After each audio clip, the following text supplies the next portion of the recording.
আমি কাফেরদের হৃদয়ে ভীতির সঞ্চার করব, যেহেতু তারা আল্লাহর সঙ্গে শরিক করেছেন, যার সপক্ষে আল্লাহ কোনো সনদ পাঠান নাই। জাহান্নাম তাদের আবাস, কত নিকৃষ্ট আবাসস্থল জালেমদের। আল্লাহ তোমাদের সঙ্গে তার প্রতিশ্রুতি পূর্ণ করেছিলেন যখন তোমরা আল্লাহর অনুমতিক্রমে তাদেরকে বিনাশ করেছিলে, যে পর্যন্ত না তোমরা সাহস হারালে এবং নির্দেশ সম্বন্ধে মতভেদ সৃষ্টি করলে। আর যা তোমরা ভালোবাসো তা তোমাদের দেখানোর পর তোমরা অবাধ্য হলে। তোমাদের মধ্যে কয়েকজন ইহকাল চাচ্ছিল আর কয়েকজন পরকাল চাচ্ছিল। এরপর তিনি পরীক্ষা করার জন্য তোমাদেরকে তাদের হাতে ফিরিয়ে দিলেন। অবশ্যই তিনি তোমাদেরকে ক্ষমা করলেন এবং আল্লাহ মুমিনদের প্রতি অনুগ্রহশীল।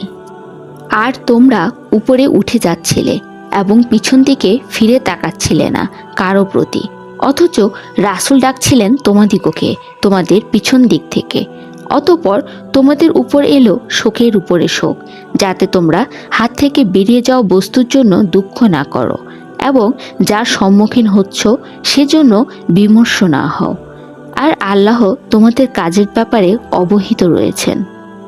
অতঃপর তোমাদের উপর শোকের পর শান্তি অবতীর্ণ করলেন, যা ছিল তন্দ্রার মতো। সেই তন্দ্রায় তোমাদের মধ্যে কেউ কেউ ঝিমাচ্ছিল, আবার কেউ কেউ প্রাণের ভয়ে ভাবছিল। আল্লাহ সম্পর্কে তাদের মিথ্যা ধারণা ছিল মূর্খদের মতো। তারা বলছিল, আমাদের হাতে কি কিছুই করার নেই? তুমি বলো, সবকিছু আল্লাহর হাতে। তারা যা কিছু মনে লুকিয়ে রাখে তোমার নিকট প্রকাশ করে না সে সবও। তারা বলে, আমাদের হাতে যদি কিছু করার থাকতো তাহলে আমরা এখানে নিহত হতাম না। তুমি বলো, তোমরা যদি নিজেদের ঘরে থাকতে তবুও তা অবশ্যই বেরিয়ে আসতো নিজেদের অবস্থান থেকে, যাদের মৃত্যু লিখে দেওয়া হয়েছে। তোমাদের বুকে যা কিছু রয়েছে তার পরীক্ষা করা ছিল আল্লাহর ইচ্ছা, আর তোমাদের অন্তরে যা কিছু রয়েছে তা পরীক্ষা করা ছিল তার কাম্য। আল্লাহ মনের গোপন বিষয়ে জানেন। তোমাদের যে দুই দল লড়াইয়ের দিনে ঘুরে দাঁড়িয়েছিল, শয়তান তাদেরকে বিভ্রান্ত করেছিল তাদেরই পাপের দরুন।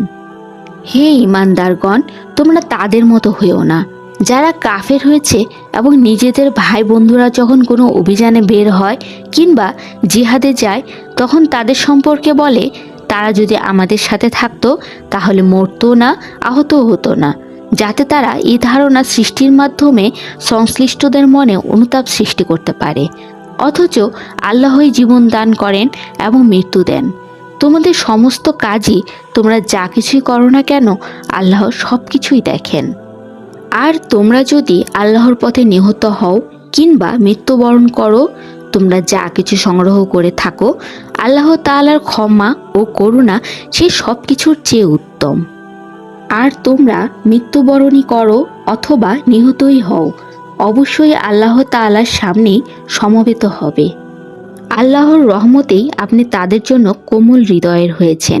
পক্ষান্তরে আপনি যদি রাগ এবং কঠিন হৃদয় হতেন তাহলে তারা আপনার কাছ থেকে বিচ্ছিন্ন হয়ে যেত। কাজেই আপনি তাদের ক্ষমা করে দিন এবং তাদের জন্য মাগফিরাত কামনা করুন এবং কাজে কর্মে তাদের পরামর্শ করুন। অতঃপর যখন কোনো কাজের সিদ্ধান্ত গ্রহণ করে ফেলেন তখন আল্লাহ তাআলার উপর ভরসা করুন। আল্লাহ তাওয়াক্কুলকারীদের ভালোবাসেন। যদি আল্লাহ তোমাদের সহায়তা করেন তাহলে কেউ তোমাদের উপর পরাক্রান্ত হতে পারবে না, আর যদি তিনি তোমাদের সাহায্য না করেন তবে এমন কে আছে যে তোমাদের সাহায্য করতে পারে? আর আল্লাহর উপরই মুমিনগণের ভরসা করা উচিত।